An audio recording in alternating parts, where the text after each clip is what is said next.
Imagine there are two farmers living in the same town. Their names are Farmer John and Farmer Smith. They each work all day long from sun up till sundown. During that time, they each are barely able to produce just enough fruit for their families. In one day, Farmer John is able to produce 3 apples and 2 oranges. In the same amount of time, Farmer Smith is able to produce 2 apples and 4 oranges. One day, the two farmers decide they are each doing way too much all day, every day, to be producing only just enough for each of their families. They decide that in order to save time and have the ability to produce more, they will each specialize in one single product. Specialization is when a nation or individual concentrates its productive efforts on producing a limited variety of goods, or in this case, one single good.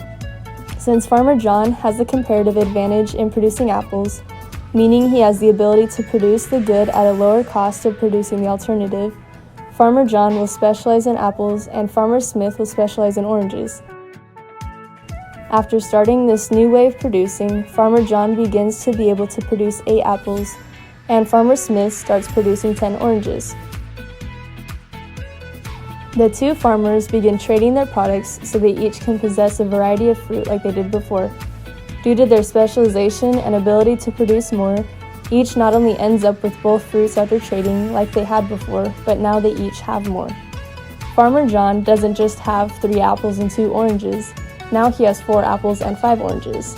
Farmer Smith also ends up with the same amount of apples and oranges as Farmer John, even though he originally only had 2 apples and 4 oranges. The ability of these two farmers to increase their consumption is due to their specialization in the good that they had the comparative advantage in, and trading for the one in which they did not. This is the power of trade.